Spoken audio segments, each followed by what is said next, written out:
This is the Global Podcast Network, where executives and professionals connect, share, and inspire. Stay tuned for the conversations that drive success.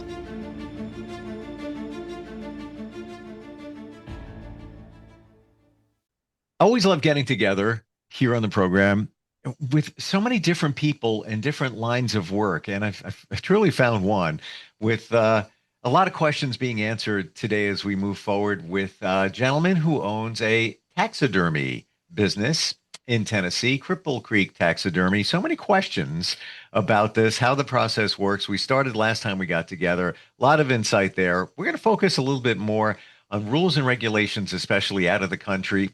Let's say you're going on vacation, you decide to do some hunting, and you want to bring something back or have it shipped back.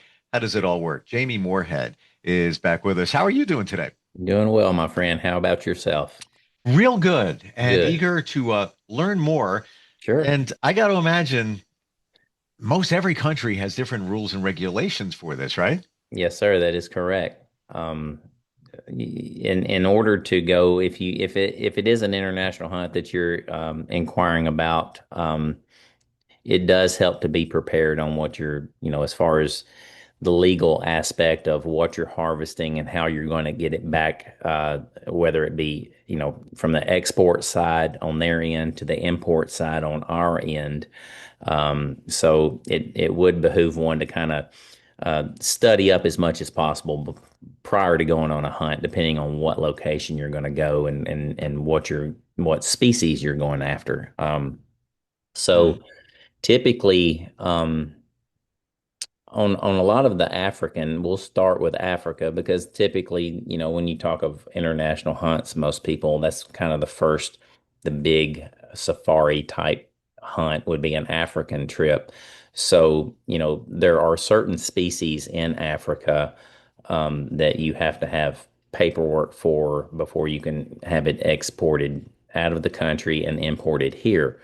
So, as far as, the on the client side of things going, a lot of times certain outfitters that you may book hunts with, uh, more often than not, they will handle the legal side as far as the um, harvest tickets and things like that. But certain species from the USDA side of things require certain permits. So there are typically, it's not only delegated to the three species, but the main three species in Africa basically are any of your swine species, any of your what they would consider a non-human primate, or any avian species. So basically, any pigs, birds, or monkeys that you may harvest in Africa, they do require an additional paperwork in order to get those exported and imported back into the country. So,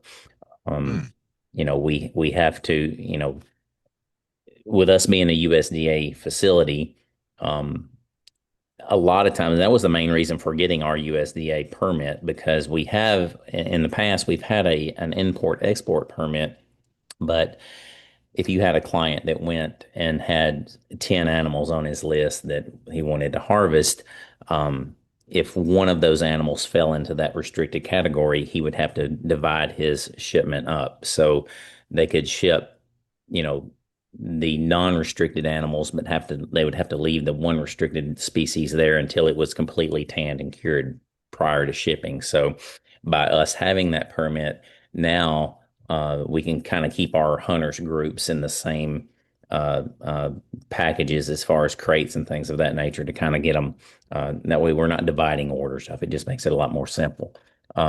If you kind of focus more closer to home with Canada and Mexico, there are certain requirements there as well. And of course, this also applies, internationally, worldwide, but CITES permits. So a CITES permit, a lot of times we'll have hunters that go to Mexico for turkey hunting in the spring. So typically, an oscillated species of turkeys are little, most of those around the Yucatan. So they are their season usually runs a little earlier in the year. So um, prior to going on a turkey hunt in the Yucatan, the hunter does need to apply for a CITES permit. So the CITES permit, it is spelt like the word cities, but it is pronounced CITES. So in applying for a CITES permit, um, what that does is once you get the ball rolling on the CITES permit, while they're processing that paperwork, um, you can be planning your hunt. Once you go on your hunt, if all goes well, your CITES permit has already been processed, and then when you harvest your animal, you're able to bring your bird back within a timely manner. If you don't have your CITES permit filled out in a timely manner prior to going, it would delay basically your shipment getting it here. So, all the ins and outs of the paperwork, regardless of what species it is, or what country you're hunting in, depends on the paperwork being expedited. Uh, Ultimately, in result, uh, determines on how quickly you're going to get your trophies back because you could get them, if everything's filled out prior. And everything's we got the green light to do it, then it just makes things go a lot smoother. If there's any delay in paperwork, it is a nightmare, so to speak.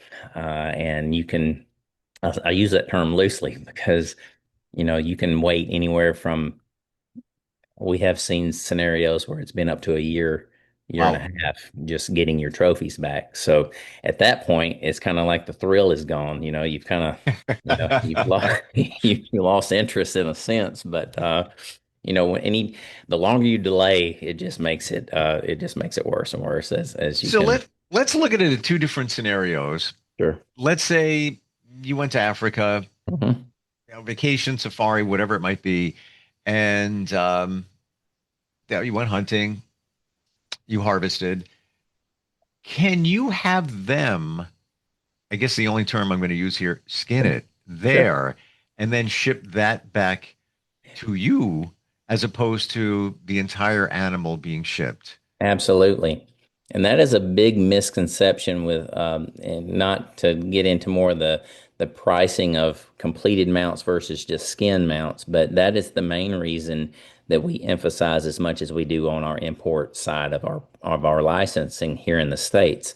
A lot of hunters will go to Africa and go on those safaris, and they have taxidermists there, and just to save uh, you know, the minimal paperwork that they would be required to fill out to ship, they'll leave their animals there to get mounted. And you can do that. The only problem with that is when you skin an animal out, and that's how we receive the majority of the animal. Well, most of the animals that we receive are in a what they call a flint dried condition, which is basically salted. They have been skinned, and they have been heavily salted in a brine and folded. They've been dried and folded. So when you can open up a crate.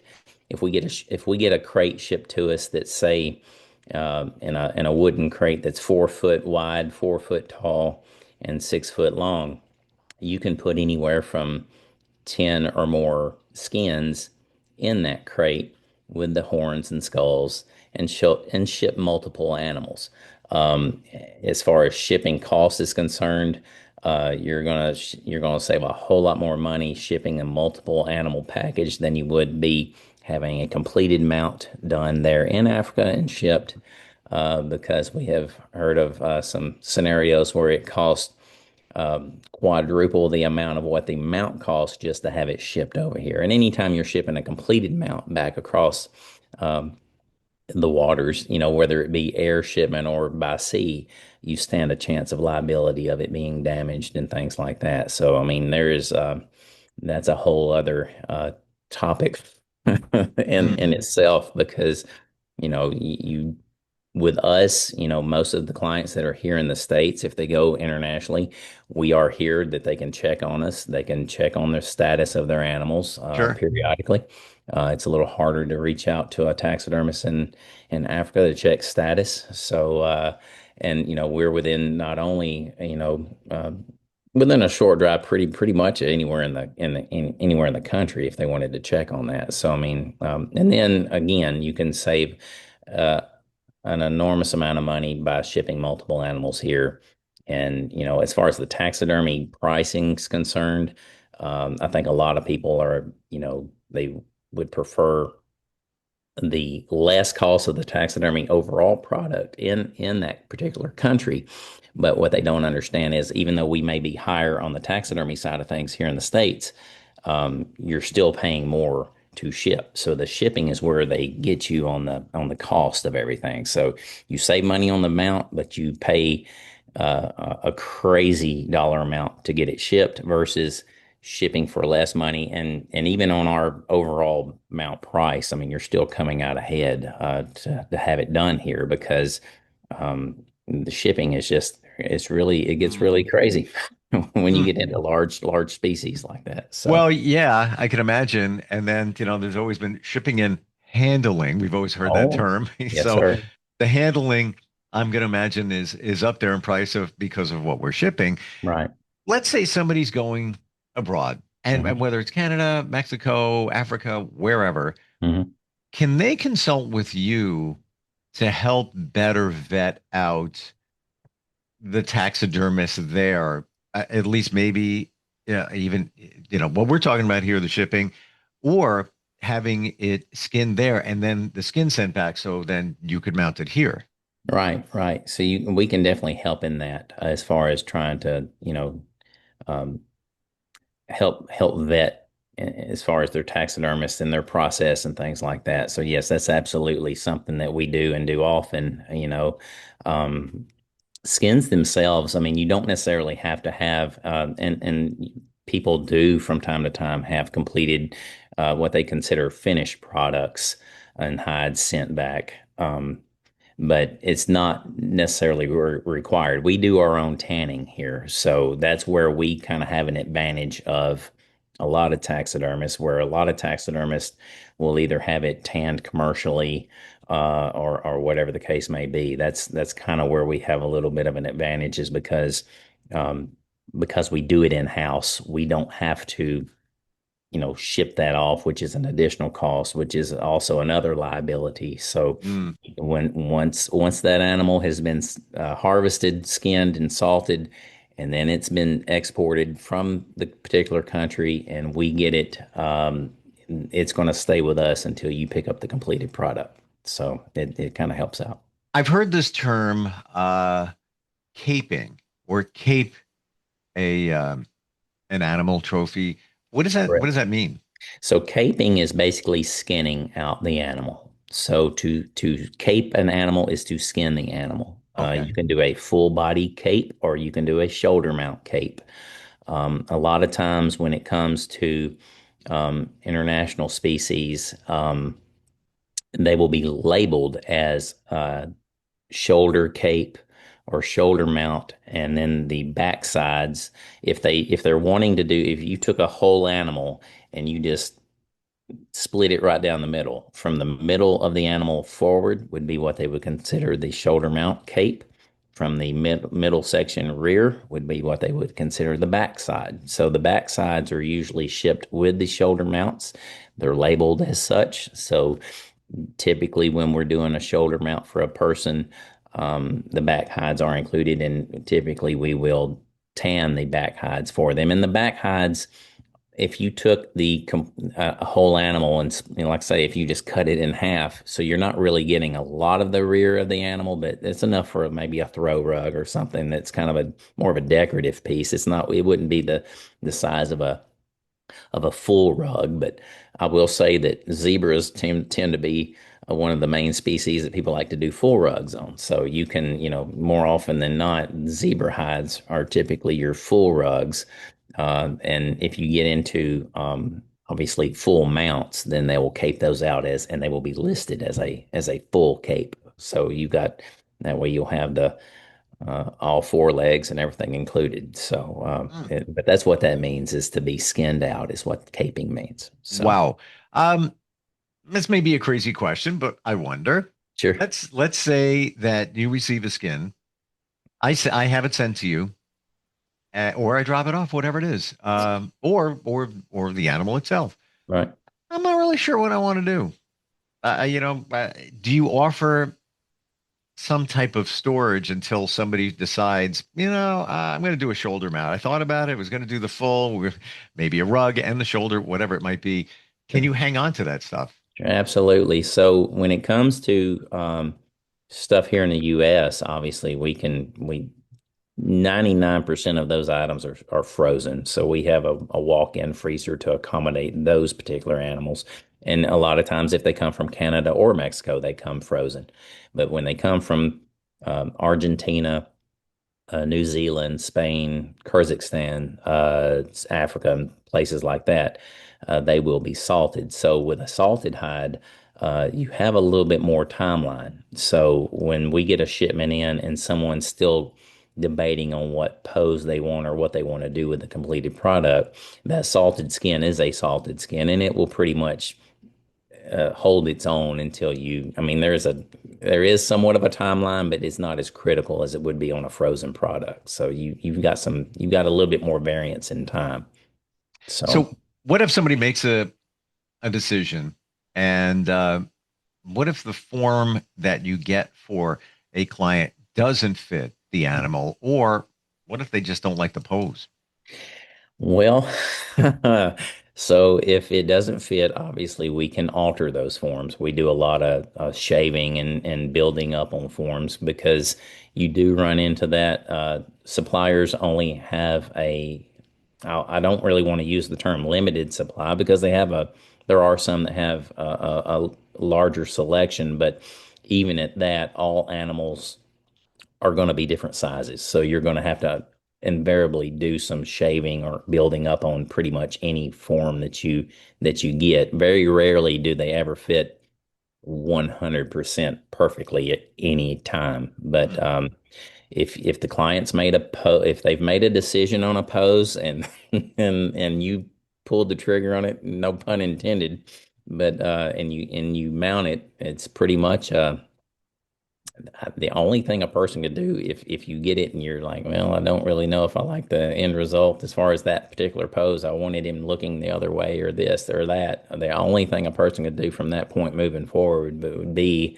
to remove the said antlers or horns if they have those, and then you'd have to get what they call spare capes. So spare capes are from other animals, just cull animals and things of that nature that would be basically the same species. It's just something that would be, you know, we call them just replacement skins on something. So you could invariably do that, but that's why it's really critical on a person thinking it through and making the correct choice because once it's done pretty Mm. much. It just you can do it. It just makes it a lot harder to go back and change. I can't imagine you being in that position, Yeah. Jamie, where you now, that extra skin would, however we want to phrase that. Right, Uh, right. Now it comes into matching. Right. That's This is true. well, That's true. And now we'll even, use it in terms of deer. A lot of times you'll have a person bring a deer in that has had a really bad shot placement, either in the neck or somewhere up high, or even if it's an ill-placed cut when they're skinning it out and they cut it, and you've got this big noticeable scar, or if you have a deer that they harvest and they don't find it for 2 or 3 days if they've lost it, and then they come across it, 3 or 4 days later or whatever. In those terms, you have to have a spare cape if they're wanting it mounted. And you have to be particular in matching that because you can't take a doe and put that doe skin on a buck form, and even on that because the anatomy just doesn't match. So, how we acquire our skins on that would be when someone comes in wanting a European mount, if all they're wanting is the skull done and they have the entire cape, then we'll kind of assess that cape and look at it because you want to make sure you match it as close as possible as far as the overall size of the deer. So, so are and you using factory forms or a combination of you get a factory form, then you retool it, readjust it? so, yes, sir. So the majority of it is factory forms, but we do retool from time to time. Going back to that statement of, you know, all animals have different measurements on them, and the supplier is only as good as the supplier is. So, I mean, they can only come up with, A through Z, but you may have one that, an animal that has a slight variance in neck size or whatever the case is. So you kind of have to adjust those. And that term is used as altered forms. So you have to, and we alter quite a bit. So, and that helps in the actual product itself being a polyurethane foam. You can cut that and reshape that fairly easy. It's not, you know, best case scenario, you could get one straight from the factory and not have to really do any adjusting to it. But that's a pretty rare case. Usually, you do have to do some kind of tweaking to them here and there. So Let's say you did a full body uh, project and it's on a buck. Yeah, mhm, pretty big one mhm. in the form, and it's all done, just delivered. What do you think the total weight is? Yeah, guesstimate. Total weight. It also depends too. So some of the forms they come split, and they'll ask you if they want you to split those to save on shipping. So when the form comes in, if they've been, and a lot of them are pre-cut from the manufacturers, but typically, I would say weight wise, you're probably looking at maybe 30 pounds maybe for the foam, and that's from front and back. And of course, obviously, once you add the antlers and the skin and all the things, you're obviously adding more weight to it. But I'd say the overall finished product, just the deer itself, would probably be around maybe 40 pounds, maybe Mm, 40. Just gotcha. depends, because they do put all thread through the legs, so you can bolt the legs through the bottom of the floor, a base or something. So there's wire rods that are made into the legs and through the body itself for support. And there again, if they have to ship from a long distance, a lot of suppliers will ask you if they would, and of course, they have to get your permission to cut it, because it is a job to try to put it back together once it's been cut. So some of them ship them whole, some of them ask you for permission to cut, but if it saves on shipping, you can get it cut and put back together. So Final question. Always wanted to ask this. yeah. What's the rarest species that you've ever worked on? Anything was there any, rare things come through? We get that quite a bit. We do a lot of ocean saltwater animals as Whoa. far as that's concerned. We've done some stingrays. It's kind of rare. You've done, just the list is probably shorter on the other end of it, because we've done so many things throughout the years. I don't know that one would trump the other. We do a lot of iguanas. We do just I'd say we get pet requests. I will say that we get a lot of I pet didn't even requests. consider amphibians, water-based. I'm Mm, thinking more, mm. hair. Yeah, Uh, yeah, yeah. It goes the whole. We kind of cover the whole gamut. So wow. All right, we're gonna table that for next time, 'cause like I had no idea. yes, Um, sir. Yes, sir. amazing. Uh, Jamie, how do we connect with you? What's your website? Our website is cripplecreektaxidermy.com. We also have a Facebook page, and we also have an Instagram account, and we are also, you can find us, we have instructional videos on our YouTube channel. Very So, cool. Um, so interesting. Thank you for being here today, busting up some of these myths that many of us have, and yes, looking sir. forward next time we talk. Yes, sir. It's always a pleasure. Likewise. This is the Global Podcast Network, where executives and professionals connect, share, and inspire. Stay tuned for the conversations that drive success.